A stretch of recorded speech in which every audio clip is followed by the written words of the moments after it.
Morning business breakfast షోకి స్వాగతం. ముందుగా తెలంగాణ ప్రభుత్వానికి అభినందనలు. దేశంలోనే అత్యంత ప్రతిష్టాత్మకమైన ఎలాంటి మెట్రో రైల్ ప్రాజెక్ట్ సంక్షోభంలో చిక్కుకుంది అన్న వార్తలు మీడియాలో కథనాలుగా వెలువడిన వెంటనే సత్వరం స్పందించింది తెలంగాణ ప్రభుత్వం. ఎలాంటి అధికారులతో సుదీర్ఘంగా సంభాషణలు జరిపిన తర్వాత, చర్చలు జరిపిన తర్వాత ప్రాజెక్టుకు అవసరమైన అన్ని సహకారాలు అందిస్తామంటూ హామీ ఇచ్చింది.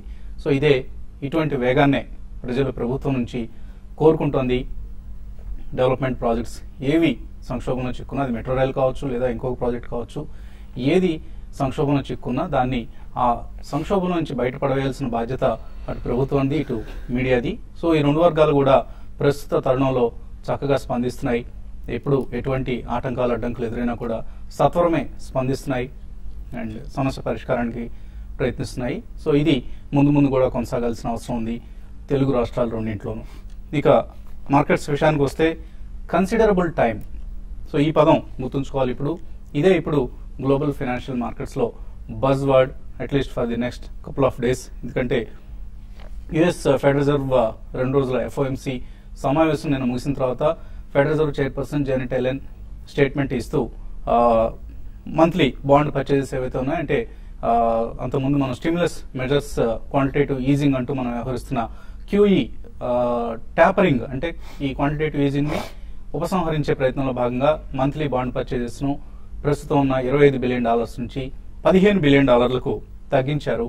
సో ట్యాపరింగ్ ప్రక్రియ కొనసాగుతోంది. సో మంత్లీ బాండ్ పర్చేజెస్ ఏవైతే యుఎస్ ఫెడరల్ రిజర్వ్ చేస్తుందో దాన్ని మరొక $10 బిలియన్ తగ్గించారు. అండ్ వచ్చే నెలలో బహుశా నెక్స్ట్ ఎఫ్ఓఎంసీ మీటింగ్ లో పూర్తిగా ఈ బాండ్ పర్చేజ్ కార్యక్రమాన్ని ఉపసంహరించే అవకాశాలు కనిపిస్తున్నాయి. సో ఇటువంటి అసెట్ పర్చేజ్ కార్యక్రమం అంటారు దీన్ని, అసెట్ పర్చేజ్ ప్రోగ్రామ్. సో ఈ అసెట్ పర్చేజ్ ప్రోగ్రామ్ పూర్తిగా ఉపసంహరించిన తరువాత కన్సిడరబుల్ టైం తీసుకొని, ఈ కన్సిడరబుల్ టైం అనే ప్రత్యేక పదాన్ని జానెట్ యెలెన్ వాడారు. ఇప్పుడు మీడియా అంతా ఇదే పదాన్ని వాడుతుంది. సో ఈ కన్సిడరబుల్ టైం తీసుకొని ఆ తర్వాతే వడ్డీ రేట్లు పెంచుతాం, అప్పటి వరకు వడ్డీ రేట్లు పెరగవు అంటూ ఒక డోవిష్ స్టేట్మెంట్, ఇటువంటి ఆహ్లాదం కలిగించే స్టేట్మెంట్స్ ను డోవిష్ గా వ్యవహరిస్తారు ఇంగ్లీష్ భాషలో. అదే కొంచెం అగ్రెసివ్ గా కనుక వాళ్ళు మాట్లాడితే దాన్ని, అంటే వడ్డీ రేట్లు తగ్గించం, ఇలా ఇప్పట్లో పెంచే అవకాశాలు ఉంటాయి, ఇటువంటి మాటలు మాట్లాడినప్పుడు హాకిష్ గా మాట్లాడారంటారు. సో వీటిని కొంచెం మనం అర్థం చేసుకోవాల్సిన అవసరం ఉంది, dovish and hawkish. So dovish గా మాట్లాడారు నిన్న జానెట్ యెలెన్. దాంతో మార్కెట్స్, గ్లోబల్ మార్కెట్స్ లో, ఏషియన్ మార్కెట్స్ లో ఒక చీర్ఫుల్ ట్రేడింగ్ సెషన్ ప్రస్తుతం మనకు కనిపిస్తుంది. మార్కెట్స్, మెజారిటీ ఆఫ్ మార్కెట్స్ స్వల్ప లాభాల్లో, 1-2 షాంఘై లాంటి ఇండిసెస్ స్వల్ప నష్టాల్లో ట్రేడ్ అవుతున్నాయి. Nikkei is up by 1% almost. So ఒక మేబీ స్లైట్లీ పాజిటివ్ ఓపెనింగ్ కోసం మన మార్కెట్స్ కూడా సిద్ధమవుతున్నాయి. అండ్ ఎఫ్ఓఎంసి ముప్పు ఏదైతే ఉందో ఇది మన మార్కెట్స్ కు తప్పింది. అయితే ఇంతటి భారీ ర్యాలీ తర్వాత, అంటే 8180 లాంటి ఒక హిస్టారికల్ హైని టచ్ చేసిన తర్వాత మేబీ నిఫ్టీ ఇక్కడ కొంత ఆగడం కూడా సహజం. నిన్న మనం చూసాం 7975 దగ్గర క్లోజ్ అయింది. సో ఇక్కడ నుంచి ఒకవేళ ఈ లెవెల్ దగ్గర నిలదొక్కుని మరింతగా ముందుకు వెళ్తే ఓకే, లేకపోతే 7850 లాంటి లెవెల్స్ ను అనలిస్ట్, చార్టిస్ట్ ఎక్స్పెక్ట్ చేస్తున్నారు. సో ఒకవేళ 7850 or even in some worst case 7700 లాంటి లెవెల్ కూడా టచ్ చేసే ఛాన్సెస్ ఉన్నాయి. But it all depends on how the FIs, foreign institutional investors behave. Indian markets లోకి నిన్న కూడా మనం చూసాం 136 crores, 136 కోట్ల రూపాయల ఇన్వెస్ట్మెంట్స్ కొనుగోళ్లను ఎఫ్ఐఎస్ క్యాష్ మార్కెట్స్ లో చేశారు. సో నిన్నటితో ఎఫ్ఓఎంసి కన్సర్న్స్ కూడా తొలగిపోయాయి. కాబట్టి వాటి నుంచి ఎఫ్ఐఎస్ ఏ విధంగా బిహేవ్ చేస్తారనేది కొంత మనకు కీలకం. Mid and small cap indices మాత్రం ఇక్కడ కొంత పీకౌట్ అయ్యాయి డెఫినెట్లీ. ఇవి మరింతగా పెరగాలంటే మాత్రం బోత్ సెన్సెక్స్ అండ్ నిఫ్టీ వీటిలో మొమెంటం రావాలి. అటువంటి మొమెంటం వచ్చిన తర్వాత మళ్ళీ మిడ్ అండ్ స్మాల్ క్యాప్స్ లో మనం ఇంతకుముందు ఏవైతే ర్యాలీస్ చూసామో అటువంటి ర్యాలీస్ వస్తాయి. సో ఏది కొన్నా పెరుగుతుంది ఈ మార్కెట్లో అన్న అభిప్రాయాన్ని దయచేసి మార్చుకోండి. సో ఏది పడితే అది పెరిగే అవకాశాలు లేవు. ప్రత్యేకించి జిఎంఆర్లు ఆర్ జీవీకేలు ఆర్ హెచ్డిఎల్స్ ఇటువంటి స్టాక్స్ కు దూరంగా ఉండండి. ఓన్లీ క్వాలిటీ స్టాక్స్ మాత్రమే స్టిక్ అండి. అవి ఏ సెక్టర్ సంబంధించిన అయినా సరే, even among the infra stocks also, ఇన్ఫ్రాని ఒక ఎడం చేత నెట్టిపడేసే పరిస్థితి కాదు. ఇన్ఫ్రాలో కూడా క్వాలిటీ స్టాక్స్ ఉన్నాయి. అటువంటి క్వాలిటీ స్టాక్స్ మాత్రమే బై చేయండి. అప్పుడే మన పోర్ట్ఫోలియోస్ ఎటువంటి మార్కెట్ ఒడిదుడుకులైనా తట్టుకునేట్లుగా తయారవుతాయి. మార్కెట్స్ పరిస్థితి గురించి మాట్లాడేందుకు మనతో అనలిస్ట్ సిద్ధంగా ఉన్నారు. సో ఒక ఎఫ్ఓఎంసీ కీలకమైన మీటింగ్ జరిగిపోయింది. సో అందరూ ఎదురు చూస్తున్న ప్రమాదం ఏది రాలేదు. సో వడ్డీ రేట్లు ఇప్పట్లో పెరగవు, మేబీ జూన్ 2015 వరకు వడ్డీ రేట్లు పెరగవు అన్న ఒక భరోసా నిన్నటి ఫెడ్ స్టేట్మెంట్స్ లో వచ్చింది. సో ఇది మార్కెట్స్ మీద ఎటువంటి ప్రభావం చూపించబోతుంది? ఇట్లా పాజిటివ్ సెంటిమెంట్ ఓన్లీ అండి. ఎందుకంటే ఒకవేళ వాళ్ళు వడ్డీ రేట్లు పెంచడం అట్లీస్ట్ డేట్స్ కొద్దిగా ఫాస్ట్ గా అనౌన్స్ చేస్తుంటే probably they could be flight of dollars అని మనం అనుకోవచ్చు. డెఫినెట్లీ ఇప్పుడు ఆ భయం అనేది మనకి లేదు.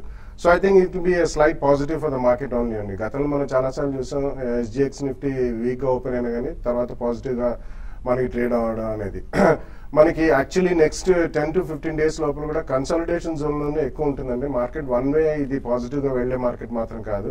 ఎందుకంటే సెప్టెంబర్ క్వార్టర్ రిజల్ట్స్ తో సింక్రనైజ్ అయ్యి రిజల్ట్స్ ఎలా వెలువడతాయి సెక్టోరల్ కానివ్వండి కంపెనీ వైజ్ కానివ్వండి అలా ఇండివిజువల్ స్టాక్స్ కొద్దిగా మళ్ళీ పెరిగే తరుణంలో మనకు కనబడతాయి. బట్ ఈ లోపల మాత్రం definitely it's going to be sector specific are even company specific. Positives తీసుకుంటే మనకి మళ్ళీ నిన్న కూడా క్రూడ్ అనేది ఆల్మోస్ట్ అబౌట్ $99 దగ్గరికి వెళ్ళి మళ్ళీ ఒక 50 to 60 cents అనేది మనకి వీక్ అయిందండి. So it's another one positive for us. So ఇవన్నీ మనం తీసుకుంటే డెఫినెట్లీ మనకి మాన్సూన్ విత్డ్రాల్ కూడా నెక్స్ట్ 3 to 4 days లో ఉంటుంది, నార్త్ వెస్ట్ మాన్సూన్ అని కూడా చెప్తున్నారు. బట్ ఐ థింక్ మాన్సూన్ గతంలో మనం భయపడినంత ఫియర్స్ మాత్రం రిసీడ్ అయిపోయినాయండి. I think even crop wise మనకు will not be as bad as we were అనే పాజిటివ్ ఒపీనియన్ వస్తుంది. So I think positives are more than negatives కాబట్టి కొంచెం కన్సాలిడేషన్ ఇంకొద్ది రోజులు కొనసాగిన ఐ థింక్ ఓవరాల్ గా మార్కెట్ మళ్ళీ పాజిటివ్ డైరెక్షన్ లోనే వెళ్లే అవకాశం చాలా ఎక్కువ కనిపిస్తుందండి. It will synchronise with September quarter results as well as more trading Deepavali and we are entering into festival season కాబట్టి కన్జంప్షన్ లెడ్ థీమ్స్ కొద్దిగా స్ట్రాంగ్ గా పర్ఫార్మ్ అయ్యే అవకాశం ఎక్కువ కనిపిస్తుంది. So I think one should use the opportunity in the next week or 10 days to really add on to some good stocks. అంటే మంచి sectors లో ఏ కంపెనీస్ అయితే మనకి మంచి పనితీరు కనిపించాయి, కొన్ని సెక్టర్స్ మాత్రం ఎక్స్ట్రీమ్లీ స్ట్రాంగ్ రిజల్ట్స్ మనం చూస్తున్నాం. సో అటువంటి సెక్టర్స్ లో మిడ్ అండ్ స్మాల్ క్యాప్ లో కూడా తప్పకుండా ఐ థింక్ కొనుగోలు చేయాలండి. సో ఎఫ్ఓఎంసీ నుంచి పాజిటివ్ క్యూస్ వచ్చినప్పటికీ గ్లోబల్ మార్కెట్స్ పాజిటివ్ ట్రేడ్ అవుతున్నప్పటికీ ఎస్జిఎక్స్ నిఫ్టీ మాత్రం నెగిటివ్ గా ఉంది. సో సుమారుగా 30 పాయింట్ల నష్టంతో ట్రేడ్ అవుతుంది. మేబీ మార్కెట్స్ ఓపెనింగ్ లో వీక్ ట్రేడింగ్ కనిపిస్తుంది, ప్రారంభమయ్యే అవకాశాలు కనిపిస్తున్నాయి. సో ఈ వీక్ ట్రేడింగ్ సెషన్ బయింగ్ ఉపయోగించుకోవచ్చా లేకపోతే వెయిట్ చేయడం మంచిదా?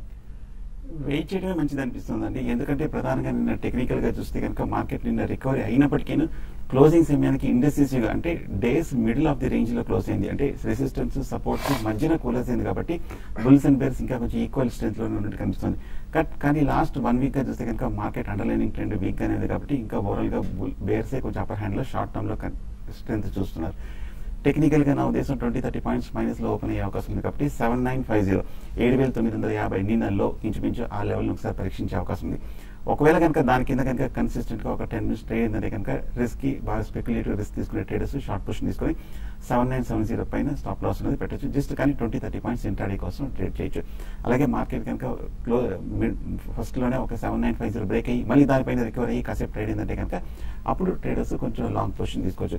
బట్ కానీ ఫ్యూచర్స్ లో మటుకు నా ఉద్దేశం లాంగ్ పొజిషన్స్ ప్రస్తుతం అవాయిడ్ చేయడం మంచిది.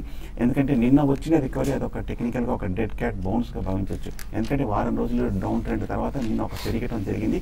బట్ కానీ ఇది రెసిస్టెన్స్ ని బ్రేక్ అవడం ఏ ప్రయత్నం చేయలేదు. అలాగే నిన్న చూస్తే కనుక technical indicators 10 days moving average 20 days moving average కిందే ట్రేడ్ అవడం తోటి అండర్లైనింగ్ ట్రెండ్ ఇంకా షార్ట్ టర్మ్ లో కొంచెం వీక్ అని కనిపిస్తుంది. So market next few days consolidation ఒక మైనర్ కరెక్షన్ లోనే వెళ్లే అవకాశం ఉంది. మార్కెట్ ఎక్కడ సపోర్ట్ తీసుకుంటుందో చూద్దాము. బహుశా 7,800 అంటే నెక్స్ట్ 50 days మూవింగ్ యావరేజ్ అక్కడ ఇంచుమించు అక్కడ ఉంది కాబట్టి అక్కడ లో కూడా అక్కడే ఉంది కాబట్టి సో 7800 పరీక్షించే అవకాశం ఉంది. 7800 దగ్గర కనుక మార్కెట్ బాగా స్ట్రాంగ్ గా ఉందంటే అక్కడ లాంగ్ పొజిషన్ తీసుకోవచ్చు. అలాగే షార్ట్ పొజిషన్ మటుకు లోయర్ రేట్లో అటెంప్ట్ చేసే వాళ్ళు చాలా కాషియస్ గా ఉంటే మంచిది. కొంచెం ఓవర్సోల్ పొజిషన్ వస్తుంది కాబట్టి మార్కెట్ కొంచెం ఒక మధ్యలో రికవరీ కూడా వచ్చే అవకాశం ఉంది. సో లాంగ్ పొజిషన్స్ అవాయిడ్ చేయడం మంచిది. షార్ట్ పొజిషన్ ఉంటే కనుక 7950 పైన స్టాప్ లాస్ పెట్టి హోల్డ్ చేయొచ్చు. సో నాట్కో ఫార్మా ఎప్పటికప్పుడు వార్తలో ఉండే కంపెనీ ఇది. సో టెవా ఫార్మాస్యూటికల్ తో కోపాక్సోన్ సంబంధించిన పేటెంట్ వివాదంతో ఎక్కువగా వార్తల్లోకి ఎక్కిన నాట్కో ఫార్మా ఇప్పుడు ఒక అడ్వర్స్ ఈసారి కూడా వార్తల్లోకి ఎక్కింది. ఈసారి నెగిటివ్ వార్త ఇది. ఎందుకంటే నాట్కో ఫార్మాకి యుఎస్ ఎఫ్డిఏ ఇన్స్పెక్షన్ తర్వాత ఇటీవల ఫామ్ 483 సో అంటే ఒక క్వాలిటీ కంట్రోల్స్ కి సంబంధించిన negative observations US FDA inspection లో బయటపడ్డాయి. సో ఈ అబ్జర్వేషన్స్ తో ఫామ్ 483 ఇష్యూ చేయడం జరిగింది నాట్కో ఫార్మాకి. ఈ మధ్య జరిగిన ఎఫ్డిఏ ఇన్స్పెక్షన్ తర్వాత సో క్వాలిటీ స్టాండర్డ్స్ ఫాలో కావడం లేదు అంటూ ఒక లెటర్ను దీని of course this is not a warning letter, but warning letter అనే తర్వాత వస్తుంది బహుశా. ఫస్ట్ ప్రాసెస్ ఇది 483 అనేది. సో ఇది ఇష్యూ చేయడం జరిగింది యుఎస్ ఎఫ్డిఏ ఇన్వెస్టిగేటర్స్. సో ఇది కొంత స్టాక్ ప్రైస్ మీద నెగిటివ్, అంటే ఏదో ఉపద్రవం కాదు. నార్మల్గా ప్రతి కంపెనీకి ఇంతకుముందు సన్ఫార్మాకి కూడా మనం సడన్గా వాళ్ళు ఇన్వెస్టిగేషన్స్ చేయడం చూసాం, అలాగే ఇన్స్పెక్షన్ చేయడం చూసాం, అలాగే ర్యాన్బ్యాక్స్ లాంటి కేసులో వార్నింగ్ లెటర్స్ రావడం చూసాం, కొన్ని ప్లాంట్స్కి అయితే ఇంపోర్ట్ బ్యాన్స్ విధించడం చూసాం. ఇంకా నాట్కో ఫార్మాకి అటువంటి పరిస్థితి రాలేదు, but they have made some adverse observations, అంటే ప్రతికూలమైన అబ్జర్వేషన్స్. క్వాలిటీ స్టాండర్డ్స్ సరిగా లేవు. వాళ్ళ మహబూబ్ నగర్ ప్లాంట్ ఏదైతే ఉందో అందులో ఎఫ్డిఐ ఇన్స్పెక్షన్ లో కొన్ని నెగిటివ్ అబ్జర్వేషన్స్ వచ్చాయన్న వార్త వచ్చింది వాళ్ళ ఫైనాన్షియల్ ఎక్స్ప్రెస్ లో. ఇది నాట్కో ఫార్మా మీద, అలాగే ఆర్చిడి కూడా ఇదే పరిస్థితి ఎదురైంది. సో ఈ రెండు కంపెనీస్ షేర్ ప్రైసెస్ ఇవాళ కొద్దిగా నెగిటివ్ గా బిహేవ్ చేసే అవకాశం ఉంది. అంశాన్ని ఇన్వెస్టర్స్ గుర్తుంచుకోవాలి. కాలర్స్ హైదరాబాద్ నుంచి ఫస్ట్ కాలర్ లైన్ ఉన్నారు సురేష్. హలో హలో, అడగండి సురేష్. గుడ్ మార్నింగ్ వసంత్ గారు. మీ అనాలిసిస్ బాలా గారు, రాజా గారు రివ్యూస్ అన్ని బాగుంటాయండి స్టాక్స్ మీద. థ్యాంక్ యూ అండి, చెప్పండి. సింగర్, ఎక్సైడ్, ఎస్కార్ట్స్ ఈ మూడింటి మీద బ్రీఫ్ అనాలిసిస్ చెప్పండి. ఏమండి Exide, escorts and TVS. Singer, SINGR, singer. Okay. Yeah, basically Singer actually domestic appliances అని చెప్పొచ్చండి. Actually they were very famous for sewing machines, అంటే both manual as well as electrical. So దాని తర్వాత కొద్దిగా domestic appliances లో కూడా వాళ్ళు ప్రయత్నం చేశారు. It's a very small company, small equity and illiquid stock అండి. కాబట్టి మీరు కొంచెం జాగ్రత్తగా ఉండాలి. Company wise it's a good company, కానీ గతంలో ఉన్నంత బ్రాండ్ నేమ్ ఎక్స్పోజర్ అనేది లేదు. Still I think Usha and singer or strong in sewing machines. So I think you can buy some quantity, but be careful about the liquidity of the stock andi. But company wise it's a good one. Escorts I think కొద్దిగా season కూడా అయిపోయింది కాబట్టి కొద్దిగా profit booking గురవుతుందండి. You can wait for some more time. Fresh గా ఏదైనా తీసుకోవాలనుకుంటే మాత్రం position just wait for some more time till Rabi crop news comes out. అప్పటిదాకా మాత్రం ఎస్కార్ట్స్ కంటే there are better opportunities in other sectors like auto, ancillary and pharmaceuticals in mid and small cap. పట్టణం నుంచి Srinivas. Hello. Good morning Vasant గారు, బాలా గారండి. Good morning sir. నేను BHEL లో 215 లో ఒక 5,000 తీసుకున్నానండి. యాక్చువల్గా ఇంకా పెరుగుతుంది అంటారా, లేదంటే లెగ్జిట్ అయిపోమంటారా? అలాగే ఓరియంటల్ బ్యాంక్ ఉంది కదండి, అది కూడా తీసుకుందాం అనుకుంటున్నాను, తీసుకోలేదు. అది కూడా తీసుకుంటారా? బాలా గారు ఓపెనింగ్ చేస్తుంది. షార్ట్ అండ్ ప్యాడ్ నేను BHEL అయితే కొంచెం టైం పట్టేలా ఉంది, పెరిగేందుకు చాలా సమయం పట్టేలా ఉంది. అందులో క్వాంటిటీ కూడా ఎక్కువ కొన్నారండి. I don't think you should add more అండి. Definitely I think it's better option to, అంటే క్రాంప్టన్ గ్రీవ్స్ లాంటిదో కొద్దిగా రియాక్షన్ లో అది కొనడం మేలండి. అడిషనల్ గా మాత్రం BHEL 5,000 shares is substantial quantity. So మొత్తం రిస్క్ కొద్దిగా డైవర్సిఫై చేసుకుని you should get on to some other counter in capital good segment. And secondly, Oriental Bank అన్నారు. Oriental Bank అంటే కూడా I think you should definitely concentrate on some of the private sector banks and non-banking financial services companies అండి.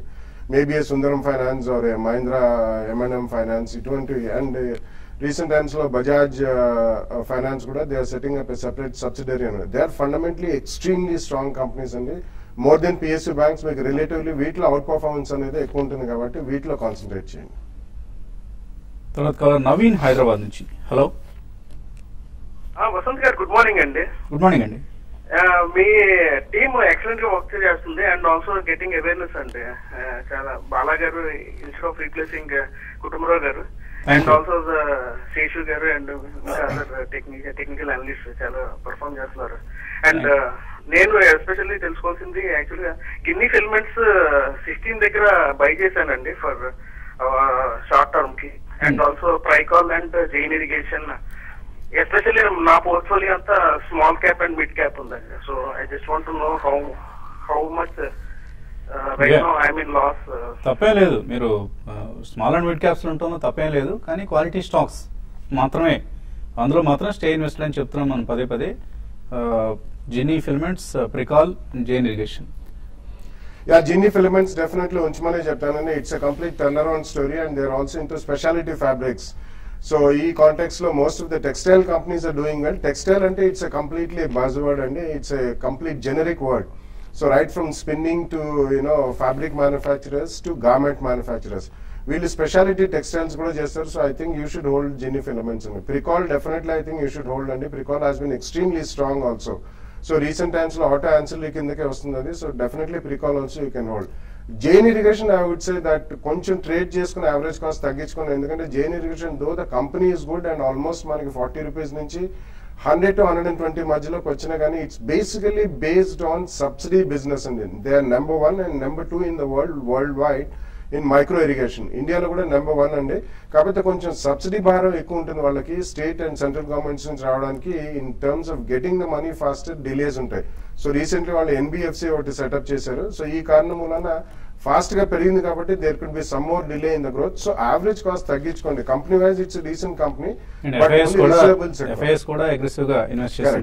కొంచెం average cost తగ్గించుకోండి. You can stay invested in all the 3. Okay, Sharma Hyderabad నుంచి ఒక caller line లోకి వచ్చారు, but ఆయన call cut అయింది. NCC గురించి అడగాలనుకున్నారట. ఎన్సీసీ వాళ్ళ నుంచి ఎక్స్ రైట్స్ అవుతుంది అండ్ రైట్స్ ఇష్యూ 29th నుంచి స్టార్ట్ కాబోతుంది. సో ఎక్స్ రైట్స్ బేసిస్ లో ఈ స్టాక్ ని హోల్డ్ చేయొచ్చు. 7:6 ఈ రేషియోలో ఇస్తున్నారు రైట్స్ షేర్లు. డబుల్ అవుతుందండి equity. So in that context I think ఇంకా చాలా రోజులు ఇదే రేట్ లో కన్సాలిడేట్ అయ్యే స్కోప్ ఎక్కువ కనిపిస్తుందండి.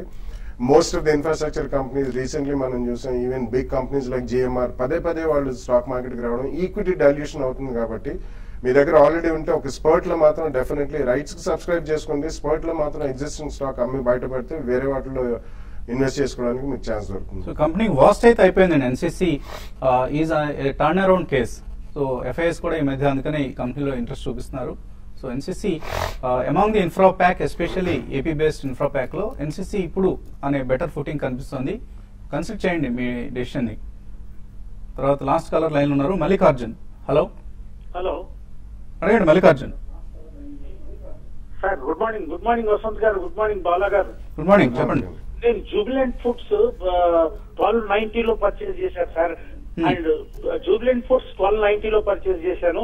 అజంతా ఫార్మా 1580 లో పర్చేజ్ చేశాను sir. Can I hold for trading purpose? Can I hold exit అండి? ట్రేడింగ్ కోసం అంటున్నారు. సో ఆయన పొజిషన్స్ హోల్డ్ చేయొచ్చు, ఎగ్జిట్ కావచ్చు.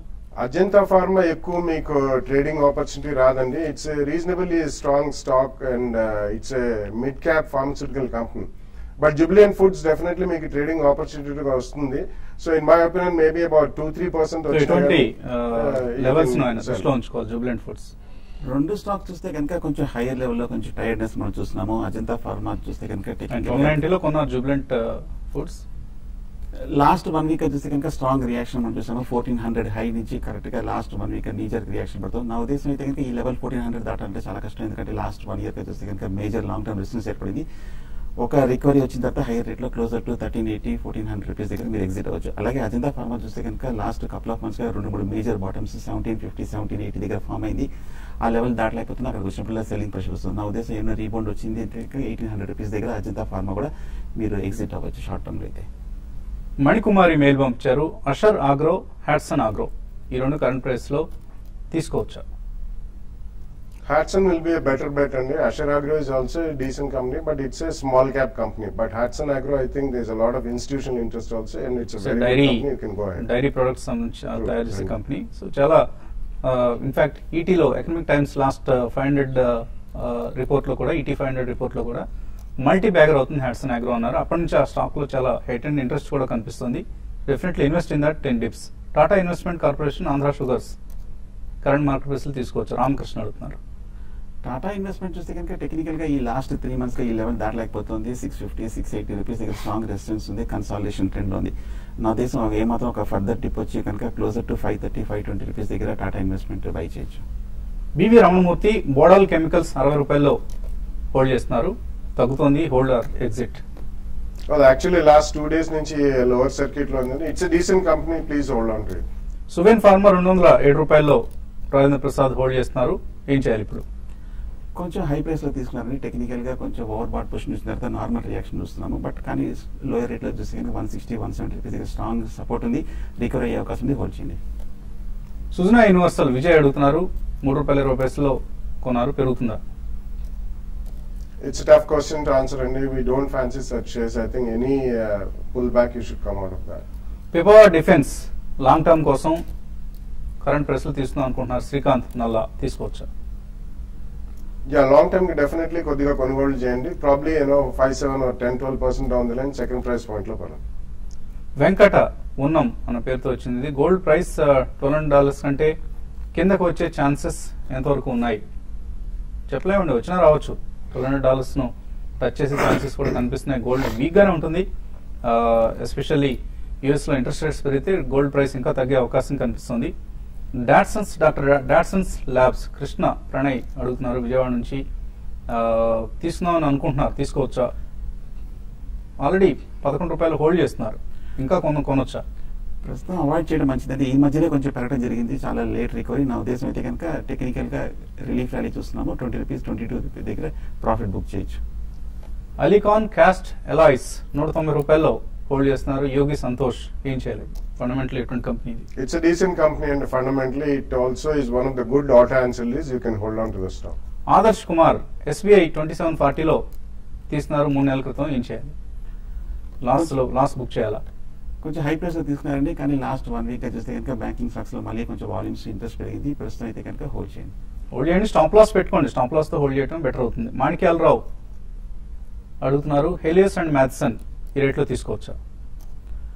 టెక్నికల్ గా లాస్ట్ 1 వీక్ గా కొంచెం ₹122 నుంచి ₹100 వరకు కరెక్షన్ కూడా జరిగింది. ₹100 దగ్గర మేజర్ సపోర్ట్ ఉంది, ఇక్కడ సపోర్ట్ తీసుకునే అవకాశం ఉంది. డిప్ లో కరెంట్ రేట్ లో బై చేయొచ్చు. సుజ్లాన్ ₹55 కొన్నారట. చందు అలాగే ఆంధ్ర బ్యాంక్ ₹140 కొన్నారు.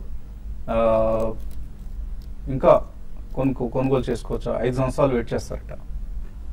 సుజ్లాన్ అయితే ఫ్రెష్ బయింగ్ ఉందండి, బాగా వీక్నెస్ మనం చూస్తున్నాము. ఆంధ్ర బ్యాంక్ డిప్ కూడా అవాయిడ్ చేయండి. ఫండమెంటలీ వీక్ ప్లాట్ఫామ్ మీద ఉన్న కంపెనీస్ ఇవి. సో ఇవి అవాయిడ్ చేసి మంచి కంపెనీస్ కొనుక్కోండి. మీరు ఇంతకుముందు కొన్నాం కదా, మళ్ళీ యావరేజ్ చేస్తున్నాను ఉద్దేశంతో అయితే కొనద్దు. ఇంకా చాలా మెయిల్స్ మిగిలిపోయి, కానీ సమయం కూడా మించిపోయింది. ఇది వాటి బిజినెస్ బ్రేక్ఫాస్ట్. మధ్యాహ్నం 1:30 స్మార్ట్ ఇన్వెస్ట్ లో మళ్ళీ కలుద్దాం.